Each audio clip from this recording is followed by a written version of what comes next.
सच्चिदानन्दरूपाय विश्वोत्पत्त्यादिहेतवे तापत्रयविनाशाय श्रीकृष्णाय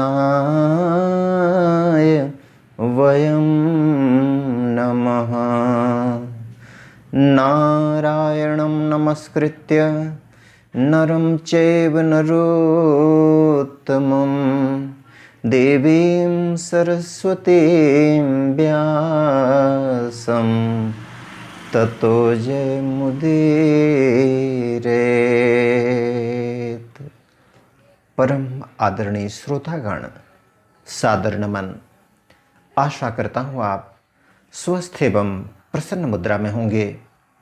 आज आपके समक्ष प्रस्तुत है श्रीमद् भागवत महापुराण षष्ठ स्कंध त्रयोदशो अध्याय, जिसमें इंद्र पर ब्रह्म हत्या का आक्रमण वर्णित है। श्री शुकदेव जी कहते हैं, महादानी परीक्षित, वृत्रासुर की मृत्यु से इंद्र के अतिरिक्त तीनों लोक और लोकपाल तत्क्षण परम प्रसन्न हो गए। उनका भय, उनकी चिंता जाती रही। युद्ध समाप्त होने पर देवता, ऋषि, पितर, भूत, दैत्य और देवताओं के अनुचर गंधर्व आदि इंद्र से देवताओं के अनुचर गंधर्व आदि इंद्र से बिना पूछे ही अपने अपने लोक को लौट गए। इसके पश्चात ब्रह्मा, शंकर और इंद्र आदि भी चले गए। राजा परीक्षित ने पूछा, भगवन, मैं देवराज इंद्र की अप्रसन्नता का कारण सुनना चाहता हूँ। जब वृत्रासुर के वध से सभी देवता सुखी हुए, तब इंद्र को दुख होने का क्या कारण था? श्री शुकदेव जी ने कहा, परीक्षित, जब वृत्रासुर के पराक्रम से सभी देवता और ऋषि महर्षि अत्यंत भयभीत हो गए, तब उन लोगों ने उसके वध के लिए इंद्र से प्रार्थना की, परंतु वे ब्रह्म हत्या के भय से उसे मारना नहीं चाहते थे। देवराज इंद्र ने उन लोगों से कहा, देवताओं और ऋषियों, मुझे विश्वरूप के वध से जो ब्रह्म हत्या लगी थी, उसे तो स्त्री, पृथ्वी, जल और वृक्षों ने कृपा करके बांट लिया। अब यदि मैं वृत्रासुर का वध करूं, तो उसकी हत्या से मेरा छुटकारा कैसे होगा? श्री शुकदेव जी कहते हैं, देवराज इंद्र की बात सुनकर ऋषियों ने उनसे कहा, देवराज, तुम्हारा कल्याण हो, तुम तनिक भी भय मत करो, क्योंकि हम अश्वमेध यज्ञ कराकर तुम्हें सारे पापों से मुक्त कर देंगे।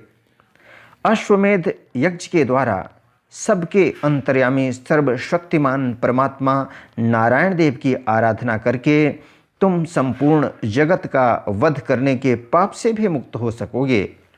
फिर वृत्रासुर के वध की तो बात ही क्या है? देवराज, भगवान के नाम कीर्तन मात्र से ही ब्राह्मण, पिता, गौ, माता, आचार्य आदि की हत्या करने वाले महापापी, कुत्ते का मांस खाने वाले चांडाल और कसाई भी शुद्ध हो जाते हैं। हम लोग अश्वमेध नामक महायज्ञ का अनुष्ठान करेंगे। उसके द्वारा श्रद्धापूर्वक भगवान की आराधना करके तुम ब्रह्मा पर्यंत समस्त चराचर जगत की हत्या के भी पाप से लिप्त नहीं होगे। फिर इस दुष्ट को दंड देने के पाप से छूटने की तो बात ही क्या है? श्री शुकदेव जी कहते हैं, परीक्षित, इस प्रकार ब्राह्मणों से प्रेरणा प्राप्त करके देवराज इंद्र ने वृत्रासुर का वध किया था। अब उसके मारे जाने पर ब्रह्म हत्या इंद्र के पास आई। उसके कारण इंद्र को बड़ा क्लेश, बड़ी जलन सहनी पड़ी। उन्हें एक क्षण के लिए भी चैन नहीं पड़ता था। सच है, जब किसी संकोची सज्जन पर कलंक लग जाता है तब उसके धैर्य आदि गुण भी उसे सुखी नहीं कर पाते। देवराज इंद्र ने देखा कि ब्रह्म हत्या साक्षात चांडालों के समान उनके पीछे पीछे दौड़ी आ रही है। बुढ़ापे के कारण उसके सारे अंग कांप रहे हैं और क्षय रोग उसे सता रहा है। उसके सारे वस्त्र खून से लथपथ हो रहे हैं। वह अपने सफ़ेद सफ़ेद बालों को बिखेरे ठहर जा इस प्रकार चिल्लाती आ रही है।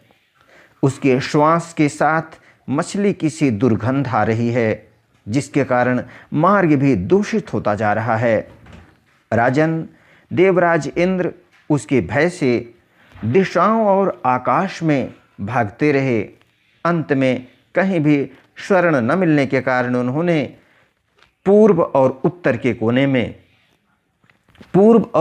के कोने में स्थित मानसरोवर में शीघ्रता से प्रवेश किया। देवराज इंद्र मानसरोवर के कमल नाल के तंतुओं में 1000 वर्षों तक छिपकर निवास करते रहे और सोचते रहे कि ब्रह्म हत्या से मेरा छुटकारा कैसे होगा। इतने दिनों तक उन्हें भोजन के लिए किसी प्रकार की सामग्री न मिल सकी, क्योंकि वे अग्निदेवता के मुख से भोजन करते हैं और अग्निदेवता जल के भीतर कमल तंतुओं में जा नहीं सकते थे। जब तक देवराज इंद्र कमल तंतुओं में रहे तब तक अपनी विद्या, तपस्या और योग बल के प्रभाव से राजा नहुष स्वर्ग का शासन करते रहे। परंतु जब उन्होंने संपत्ति और ऐश्वर्य के मद से अंधे होकर इंद्र पत्नी शची के साथ अनाचार करना चाहा, तब शची ने उनसे ऋषियों का अपराध करवाकर उन्हें शाप दिला दिया, जिससे वे सांप हो गए। तदनंतर जब सत्य के परम पोषक भगवान का ध्यान करने से इंद्र के पाप नष्ट प्राय हो गए, तब ब्राह्मणों के बुलवाने पर वे पुनः स्वर्ग लोक में गए। कमल वन विहारिणी विष्णु पत्नी लक्ष्मी जी इंद्र की रक्षा कर रही थीं और पूर्वोत्तर दिशा के अधिपति रुद्र ने पाप को पहले ही निस्तेज कर दिया था, जिससे वह इंद्र पर आक्रमण नहीं कर सका। परीक्षित, इंद्र के स्वर्ग में आ जाने पर ब्रह्मर्षियों ने वहां आकर भगवान की आराधना के लिए इंद्र को अश्वमेध यज्ञ की दीक्षा दी। उनसे अश्वमेध यज्ञ कराया। जब वेदवादी ऋषियों ने उनसे अश्वमेध यज्ञ कराया तथा देवराज इंद्र ने उस यज्ञ के द्वारा सर्वदेव स्वरूप पुरुषोत्तम भगवान की आराधना की, तब भगवान की आराधना के प्रभाव से वृत्रासुर के वध की वह बहुत बड़ी पाप राशि इस प्रकार भस्म हो गई, जैसे सूर्योदय से कोहरे का नाश हो जाता है।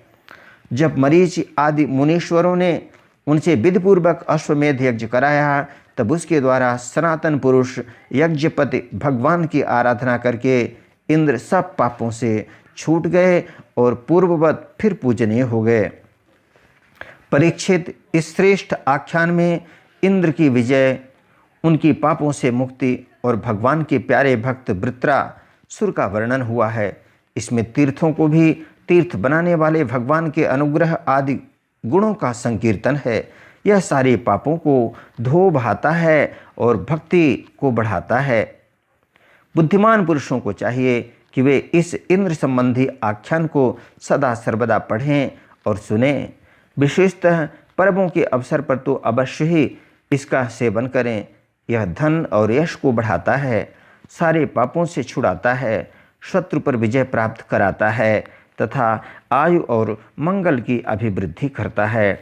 इत श्रीमद्भागवते महापुराणे पारमहंस्यां संहितायां षष्ठस्कन्धे इंद्र विजयो नाम त्रयोदशो अध्यायः। बोलो वृंदावन बिहारी लाल की जय। यदक्षर पदभ्रष्टं मात्राहीनं च यद्भवेत् तत्सर्वं क्षम्यतां देव प्रसीद परमेश्वर। वीडियो देखने के लिए धन्यवाद एवं आभार। जय हिंद, जय जगत। आपका जीवन मंगलमय हो।